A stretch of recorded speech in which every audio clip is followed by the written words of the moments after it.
En la primera parte expliqué que, desde mi punto de vista, la perfección de las pirámides y sus consecuentes desafíos tecnológicos se pueden explicar por la necesidad de dejar rastros de certidumbre que indicaran a la civilización objetivo, poseedora de la tecnología necesaria para descubrirlos, una intención clara y fiable de comunicación, al igual que sucede con el papel moneda, que de no contar con ciertas marcas, carece de valor.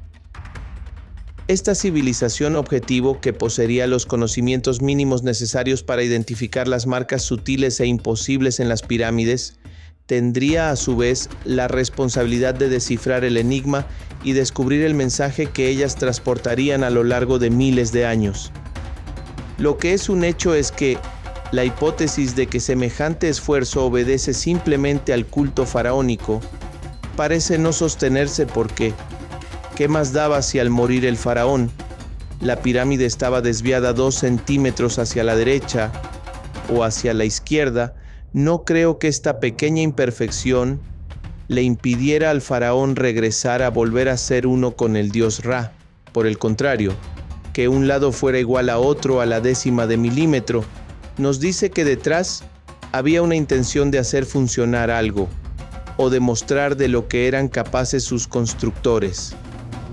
Entendamos entonces cómo elementos matemáticos y geoestacionarios terminan por darle validez a estas obras majestuosas. Comenzamos. La astronomía egipcia. Las 3 pirámides de Giza coinciden su posición norte-sur, poniente-oriente, con las estrellas que forman el cinturón de Orión.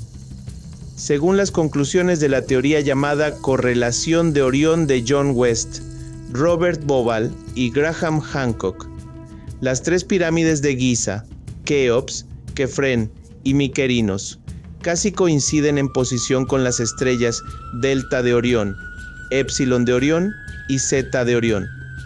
Esta inexactitud se mide en relación al grado de inclinación de la diagonal que pasa por los centros de las 2 pirámides exteriores con respecto a la pirámide central, y en relación a la inclinación de las 2 estrellas exteriores del cinturón de Orión con su estrella central, de tal manera que mientras que en la Tierra el grado de inclinación es 172, en el cielo es de 181 actualmente.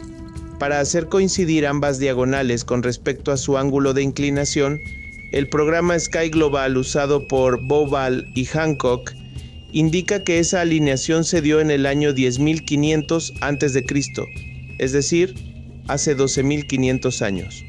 Por alguna razón, la civilización que edificó las pirámides quiso dejar esta coordenada temporal para la posteridad y hacernos pensar que algo muy importante sucedió alrededor de ese año. Además, el brillo de cada estrella del cinturón coincide con la altura de cada una de las pirámides. Entre más brillante, la pirámide es más alta y viceversa. Es evidente que los responsables de su construcción quisieron hacer una representación del cielo en la tierra, relacionando cada pirámide con una de las estrellas del cinturón, imitando su posición. Esta conexión es tan fuerte que si nos remontáramos a la época en que las diagonales eran coincidentes y lanzáramos una línea recta y paralela a los túneles que salen de la Cámara del Rey y la Gran Galería, veríamos que dichas líneas apuntarían a Delta de Orión, que representaba a su dios Osiris, y hacia Sirio A, su diosa Isis. En esta representación, la posición del Nilo ocuparía el lugar de la Vía Láctea. Si esto es verdad, querría decir que quien hizo las pirámides era consciente de un conocimiento anterior a la cultura egipcia, un conocimiento que comenzó 5.000 años antes. A este respecto, investigadores señalan un hecho desconcertante. Las pirámides de Giza fueron construidas por la cuarta dinastía. Ninguna de las 3 primeras construyó algo similar en ese valle, y ninguna otra dinastía volvió a construir pirámides semejantes.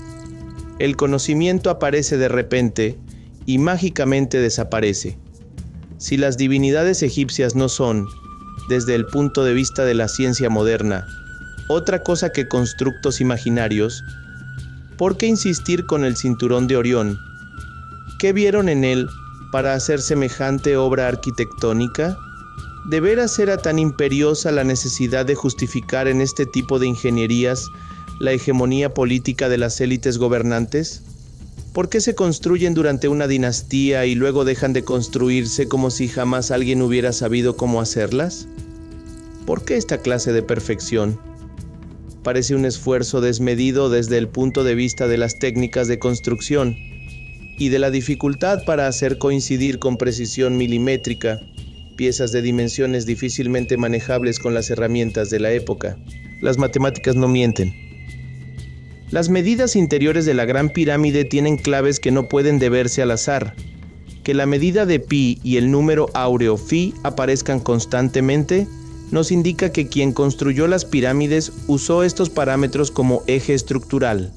Encontramos, por ejemplo, en la Gran Pirámide el número pi, dividiendo su medio perímetro, que es la mayor dimensión visible horizontal, entre su altura, la mayor dimensión visible vertical. La armonía de la estructura se debe a que la altura visible entre 2 da la altura del chevrón de la cámara superior, entre 3 la altura del techo de la cámara superior, entre 4 da la cima del chevrón de la cámara intermedia, entre 5 el suelo de la cámara inferior y entre 7 el suelo de la cámara intermedia. El área de un cuadrado cuyos lados sean iguales a la altura de la pirámide tendrá la misma superficie que cualquiera de los lados de esta. Y si se divide la apotema de uno de los lados, BC, de la pirámide, entre la altura de esta, AB, se obtiene el número áureo, es decir, se forma un triángulo áureo. Una pirámide de base cuadrada se puede construir levantando una altura cualquiera partiendo de su punto medio. Sin embargo, para construir la Gran Pirámide, eligieron una altura que fuera el radio de un círculo cuyo perímetro es igual al perímetro de la base cuadrada. Este es el único diseño matemático que incluye el número pi y el número áureo, y que resuelve la cuadratura del círculo. Encontramos el número áureo phi, dividiendo la suma del área de las 4 caras, su mayor superficie visible, entre el área de la base, su mayor superficie invisible, y el cuadrado de phi, dividiendo el perímetro de la base entre la altura total. ¿Podemos pensar que es casualidad? El número áureo o phi es un número importante en la naturaleza, ya que casi todas las estructuras naturales se ordenan con respecto a esta proporción. La concha de un caracol, la distribución de los pétalos de una flor, hasta los brazos de las galaxias siguen el mismo patrón de crecimiento. Esta proporción viene de la serie de números de Fibonacci: 1, 1, 2, 3, 5, 8, 13, 21, 34 y así al infinito.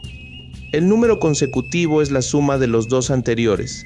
Lo increíble es que la Gran Pirámide tiene en cuenta estas proporciones escondidas en sus dimensiones. De hecho, es aquí en donde la medida del codo real de los egipcios se puede comprobar. El codo real era una medida estándar que usaban los egipcios, al igual que hoy usamos el metro como eje de nuestras medidas. Por esto, las medidas de la Gran Pirámide se determinaron en 440 codos de base por 280 codos de altura. Es natural que nos preguntemos, ¿cuál es el valor del codo en medidas modernas?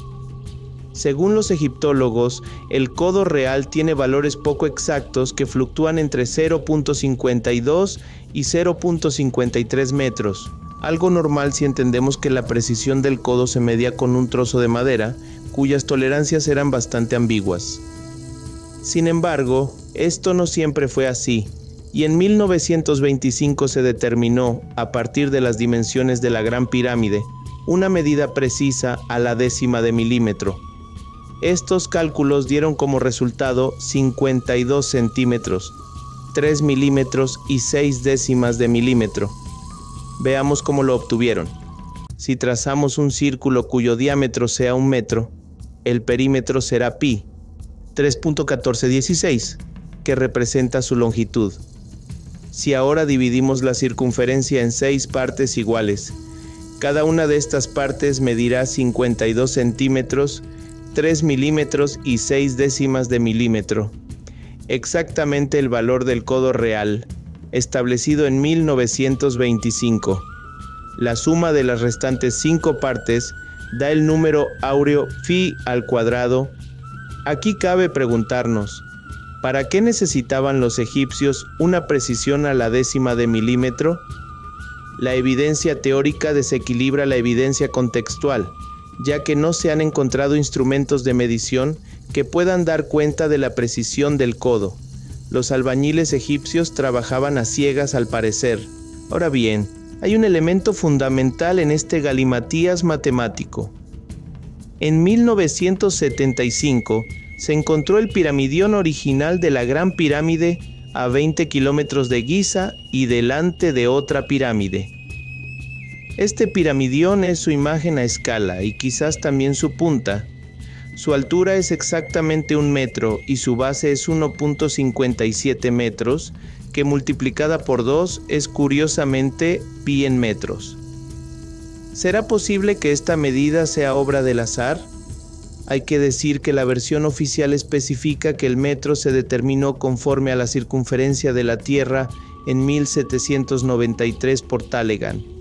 Pero de haberse descubierto antes, este conocimiento podría haber sido escondido en obras arquitectónicas a lo largo de los siglos, algo que, de ser verdad, explicaría por qué muchas catedrales góticas europeas, como por ejemplo la Catedral de Estrasburgo, guardan en su arquitectura las medidas áureas de la Gran Pirámide.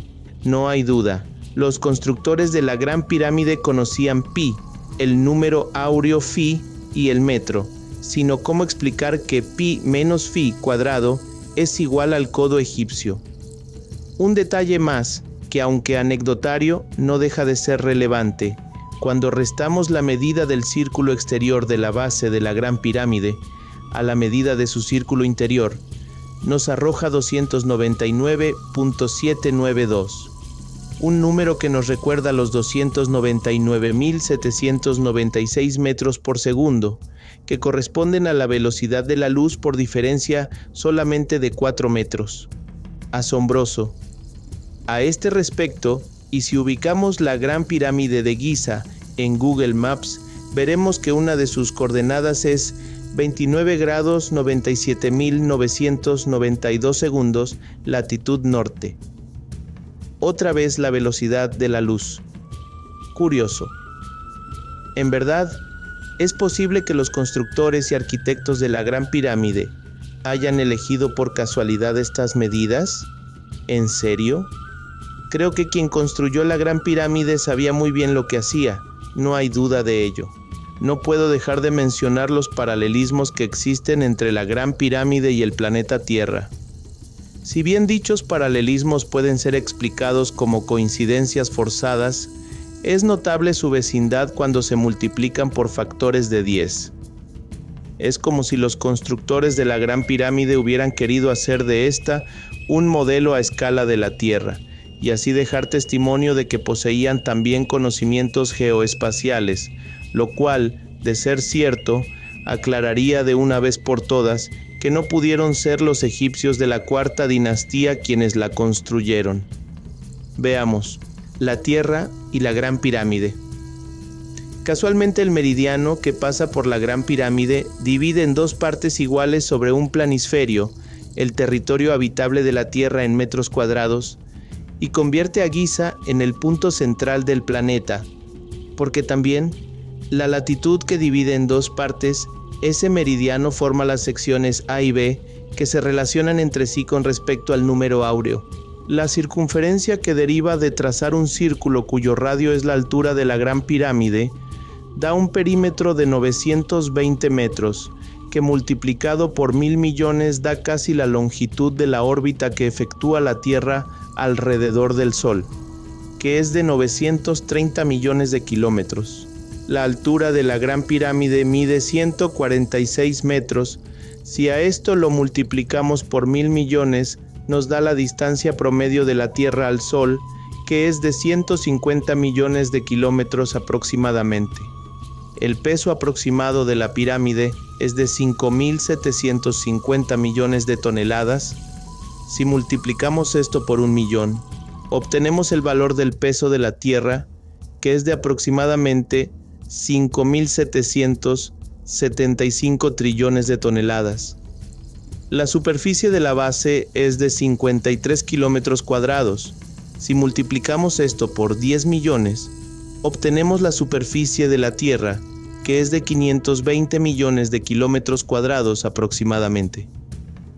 De igual manera, si dibujamos a escala la Tierra y suponemos que su ecuador corresponde a la base de la Gran Pirámide, veremos que una parte sobresale de la circunferencia superior de la Tierra.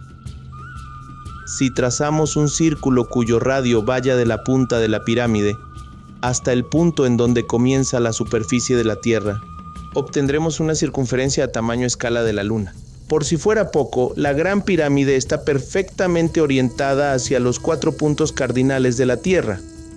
Y a pesar de las altas temperaturas del desierto, al interior de la Gran Pirámide se conserva una temperatura promedio de 22 grados, que es la temperatura promedio del planeta.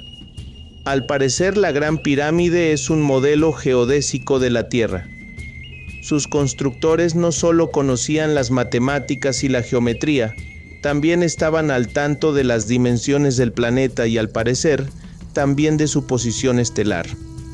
Luego del análisis presentado en la primera parte de este trabajo con respecto a los desafíos tecnológicos a los que se enfrentaron los constructores de las pirámides para edificarlas, y de presentar en la segunda parte las evidencias que prueban que la civilización que las construyó poseía conocimientos avanzados en matemáticas, geometría, geografía y astronomía, me resulta difícil aceptar la versión académica de que éstas solamente fueron construidas con técnicas ancestrales y herramientas rudimentarias de cobre y fuerza bruta, animal o humana. La ortodoxia se ampara simplemente en el hecho de que la prueba de que así fue es la existencia de estas, y deja de lado todos los detalles relativos a su diseño y construcción, como si estos fueran resultados de la casualidad. Si bien una golondrina no hace verano, la concatenación de tantas evidencias apunta a que la versión oficial está equivocada, y que hay algo importante que subyace detrás de dichas construcciones. Algo que para un ojo aguzado y perspicaz es sinónimo de una intención, que no solo pondría el reflector en el pasado, sino que miraría también hacia el futuro, momento en el cual las palabras silenciadas de los constructores por fin hablarían de sus verdaderas intenciones detrás de tales construcciones, ya sea para exponer mecanismos tecnológicos inimaginables aún en nuestros días, ya sea para dar un mensaje de advertencia a generaciones futuras, ya sea por ambas. Lo que es un hecho es que el esfuerzo realizado para dar con ese detalle de perfección certifica que quien las construyó merece ser escuchado y tomado en cuenta por la civilización objetivo descubridora. Las pirámides serían, entre otras cosas, un paquete enviado al futuro sin remitente, cuyo destinatario debería ser capaz de leer sus códigos de seguridad para luego descifrar su contenido y entender el mensaje. En este sentido, la civilización egipcia no sería el remitente original, simplemente fueron una civilización objetivo en el camino de esta misiva que creyó descifrarla e interpretar su contenido, presumiendo que eran vehículos para alcanzar tras la muerte la divinidad. Solo agregaron un matasellos que hasta hoy nos sigue confundiendo. Me pregunto entonces, ¿seremos nosotros esa civilización objetivo, capaz de ver sus marcas de autentificación y descifrar el mensaje? Parece que efectivamente tenemos la ciencia y la tecnología para identificarlas, pero aún carecemos de algo fundamental: el interés por divulgar la verdad hasta sus últimas consecuencias y no temer abrir la caja de Pandora. En la tercera parte analizaré quién, si no fueron los egipcios, pudo realizar semejante construcción y cuál fue el interés que los motivó y llevó a edificar semejantes contenedores que resistieran el paso de miles de años sin que sus marcas de autenticidad fueran irremediablemente alteradas. ¿Y tú qué piensas? Deja tus comentarios, suscríbete y dale a la campanita para que te enteres de cada nuevo video que publique. Muchas gracias por tu interés y tiempo.